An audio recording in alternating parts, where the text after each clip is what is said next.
Hi everyone, my name is Lord-Ibeh. There's a video I would like you guys to see. And this video is the video of an interview the late former President Muhammadu Buhari granted an Al Jazeera journalist sometime during his first time in office. I am not specific with a date. But the point is, I would like you guys to see this video. It's very important. Please do well to share this afterwards. See this video, and soon after that, I will do a brief analysis of what transpired in that interview. Let's also look at another problem that seems to be emerging under your presidency. You've only been in power 9 months, but this problem in the southeast of the country, we're seeing the Indigenous Peoples Organisation of Biafra, IPOB. They are protesting peacefully for the most part on a regular basis, and there has been video. I could show you some video that's been posted of a very... No, thank you. These are the images the president didn't want to see. They're on the internet and we can't verify exactly what they show, but it appears as though security forces were shooting at unarmed protesters in the southeastern state of Abia. This is footage I can't personally verify, but it looks as though the security forces have gone in very heavy-handedly shooting, and there were reported to be 7 deaths. I'm wondering, how are you planning to deal with this issue of Biafra? You, of course, have first-hand experience. After a 30-month civil war, at least 2 million Nigerians were killed. And for somebody to wake up, maybe he wasn't born when there was this fighting in Biafra and said he wants Biafra again. We have multi-party democratic system now. Let them organize themselves and vote for to have a state within a state. But to try and interfere with movement of troops, with economy, looking for Biafra, after losing 2 million people, I think they are joking with Nigerian security, and Nigeria will not tolerate it. Why don't you invite them for talks? Why should we invite them? For the most part, they appear to be young people, as you say, with no recollection they didn't know of the war, the 1967-70 war. But these are disaffected young men for the most part, but young women as well, who are protesting, it would appear, against their reduced economic opportunities. Government allocations to state governments in that region have been reduced by something like 50%. These people want jobs. How much was oil costing? For the last 16 years, it was costing from over $140 per barrel, now to sometimes under 30. So the system of allocation has to correspondingly be reduced. So why shouldn't it affect them if it's affecting the whole of Nigeria? From where do we get the money to give them? Okay, Mr. President, I think that time is up, and I need to thank you very much indeed for taking the time to speak to me. Thank you very much. And for speaking to Al Jazeera. Thank you very much. Thank you very much. Thank you. Thank you.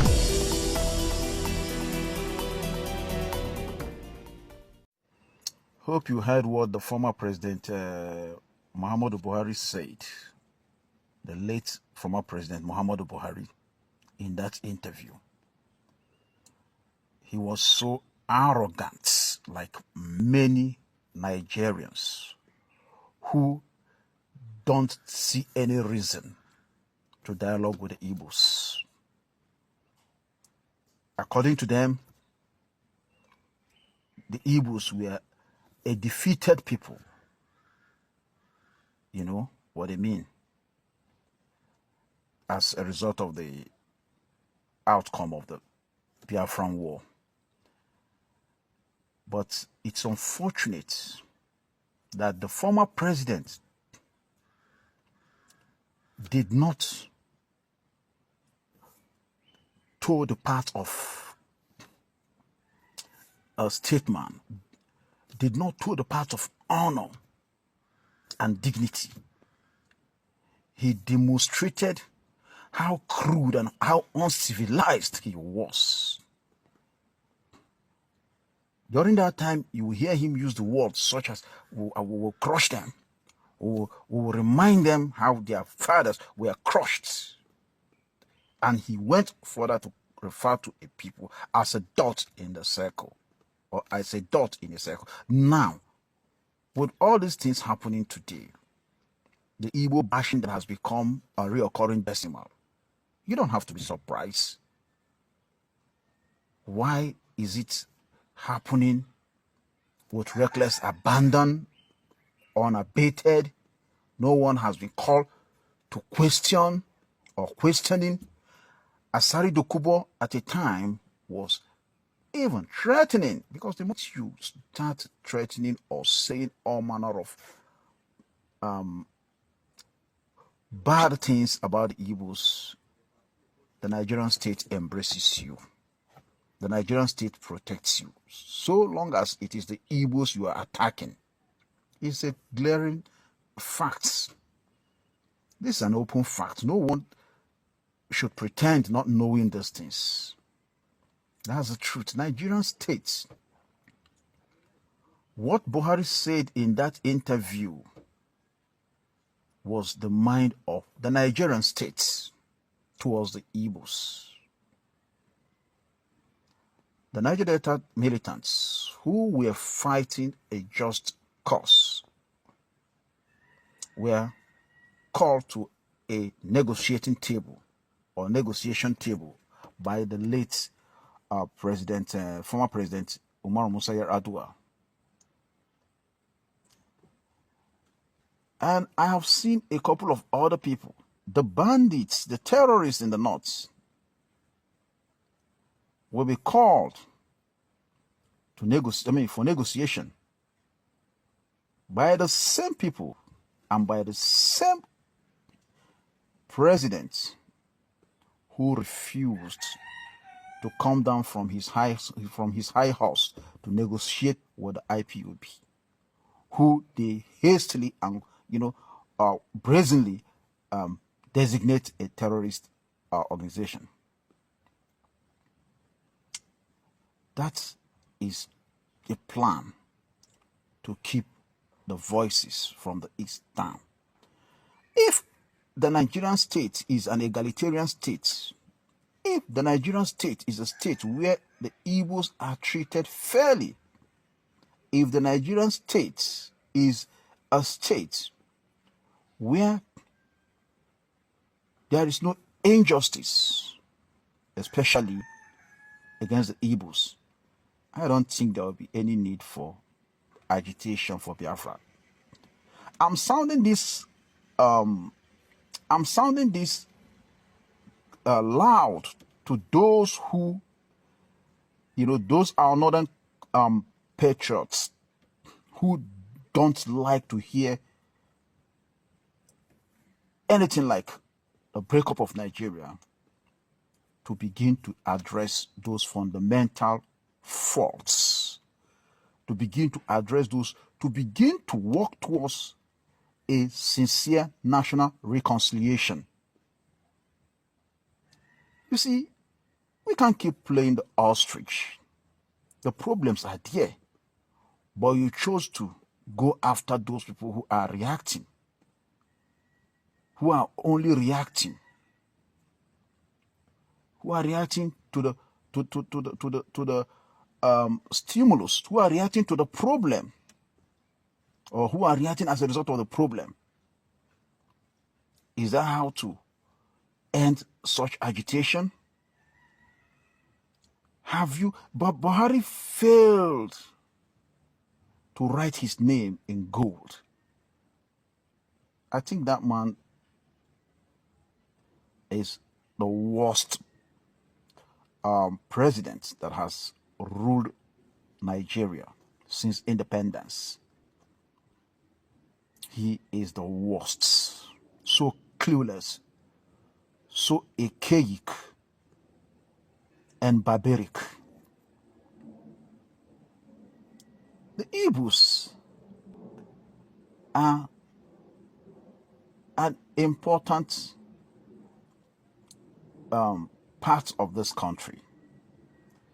And the Nigerian state would actually benefit a lot if sincere assimilation and integration of the Igbos are done. Nigerian state will benefit a lot from Igbos' technological ingenuity. But no, they rather keep the Igbos down. But how well or how far has it taken Nigeria? Can't you see Nigeria? A disgraced country, a country of particular concern, a country that doesn't seem to be moving anywhere forward, but retrogressing. These Igbos discovered, out of necessity, they invented a lot of wartime technologies. But no, nobody wants to talk about that. Nobody wants to give. Come. You see, this hate and envy. I have heard a lot of people say it is the British that program it that way. Then using fellow Africans. I don't want to use the word fellow Nigerians. Use fellow black Africans to suppress another. When you watch the movie Sarafina, you agree with that school of thoughts. A movie where you see a fellow black South Africans in the police being used to mow down their fellow black people who were fighting, who were actually fighting for their freedom. So I won't be surprised if that is the truth, that the British deliberately programmed this country the way it is to continually suppress the Igbos. But to the Nigerians who are being used to suppress the Igbos, whether that theory is true, you should know that he that is holding somebody aground is also going to remain down with that person until you let that person. Until you free that person, you yourself will remain there, because you would not want him to stand up. You two will remain there with him, with he or she. That is the case of the Igbos and the Nigerian states. In this time and at this time and age, or shall I say in this time and age, there is no functional international airports in the entire Southeast. The Igbos were always forced to go to Lagos or Abuja before traveling abroad. Maritime activities, they have been restricted to Lagos for all their shipments. Whereas they have neighboring communities that have direct access to the Atlantic. But deliberately, how will they be allowed? If you allow them what?